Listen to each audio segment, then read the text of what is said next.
Tidak selamanya. Karya Faras. Pas hari Sabtu siang saat musim panas, Saat matahari ingin terbit dan sudah mulai mendung, aku siap-siap pergi untuk menjenguk kakek sama nenek aku. Setelah 3 tahun tidak dijenguk sama sekali. Aku merasa kasihan, jadi aku membeli bunga buat kakek sama nenek, biar beliau tahu masih ada orang yang peduli kepada mereka. Justru aku tidak kenal kakek sama nenek aku terlalu dalam. Saat masa kecil, aku hampir tidak ngobrol sama sekali kepada kakek dan nenek. Dan aku menyadari itu terlalu lambat.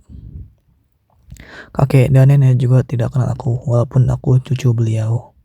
Kemungkinan besar kakek dan nenek kecewa kepada aku karena itu. Atau mungkin juga bisa benci aku karena itu. Saat perjalanan ke rumah kakek dan nenek, aku memikirkan, sudah 3 tahun, apakah aku bakal dimaafkan selama itu?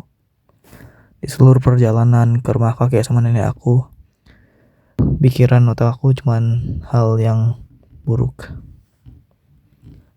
Saat aku sampai ke rumah kakek sama nenek, aku beristirahat dari perjalanannya. Dan hari kemudian, aku berhadap depan kakek nenek dan kasih bunga kepada beliau dengan tangan yang getar. Maafkan aku, kakek nenek. Selama 3 tahun pasti merasa kesepian dan juga dilupakan. Maafkan aku, walaupun sudah terlambat. Apakah kakek nenek akan memaafkan aku? Aku bilang sambil menahan air mata, sedang duduk di depan makam kakek nenek. Aku punya banyak penyesalan dengan diri sendiri terkait dengan kakek nenek saya. Apakah kakek nenek terasa disayang? Apakah kakek nenek merasa kesepian? Semua pertanyaan terkait kakek nenek cuma bisa dijawab ketika aku ketemu kakek nenek lagi saat akhirat. Semacam cucu apa aku? Aku pikir itu setiap kali ingat kakek nenek. Setelah menjenguk kakek nenek, perasaan penyesalan tidak hilang. Tapi itu salah aku sendiri, jadi aku harus hidup dengan rasa kesalahan ini sampai kubur.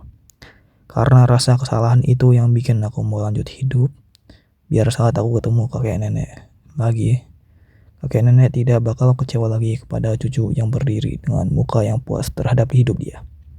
Sampai selanjutnya, kakek nenek, semoga kita bisa ketemu lagi. Itu pikiranku setiap kali ingat kakek nenek. Aku tidak tahu beliau mikirin apa tentang aku saat meninggal. Sepertinya untuk cara tahu adalah langsung tanya pada kalian berdua. Aku ngebisikin itu ke diri sendiri sambil ketawa kecil. Setelah semua yang terjadi, aku mempelajari sesuatu penting dalam hidup.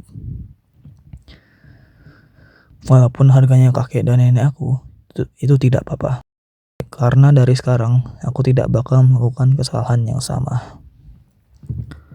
Setelah semua itu selesai, aku mulai dengan jenguk paman sama tante aku yang tinggal dekat rumah kakek dan nenek aku. Aku juga ketemu sepupu aku yang masih muda. dia belum sadar sepenting apa hidup yang sekitarnya dia. Setiap kali aku melihat dia, aku selalu pikirkan, semoga kamu akan belajar tentang kepentingan hidup saat masa kecil. Lebih awal kamu mempelajari itu, Lebih baik hidupnya kamu. aku berharap tidak bakal ada kasus seperti aku di dalam keluarga saya. Tapi seperti waktu, selama kami berada, kita harus maju di dalam hidup. Orang tua saya, walaupun sudah 3 tahun setelah meninggal kakek dan nenek, beliau masih menahan air mata setiap kali bahas sesuatu terkait kakek nenek. Tapi saat lainnya, bapak dan ibu aku masih berjuang dengan semangat sebelum dan setelah meninggalnya kakek dan nenek. Itu mengasih tahu sesuatu hal tentang manusia. Walaupun tidak kelihatan, bukan maksudnya ia tidak berada. Dan saya tidak tahu apa yang bakal terjadi selama tahun yang ke depannya.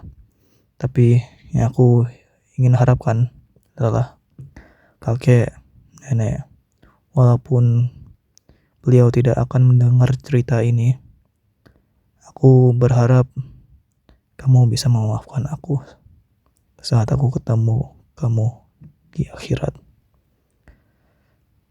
Berapa tahun lagi? Aku selalu tanya itu ke diri sendiri. Berapa tahun lagi aku harus menunggu untuk bertanya itu kepada kamu.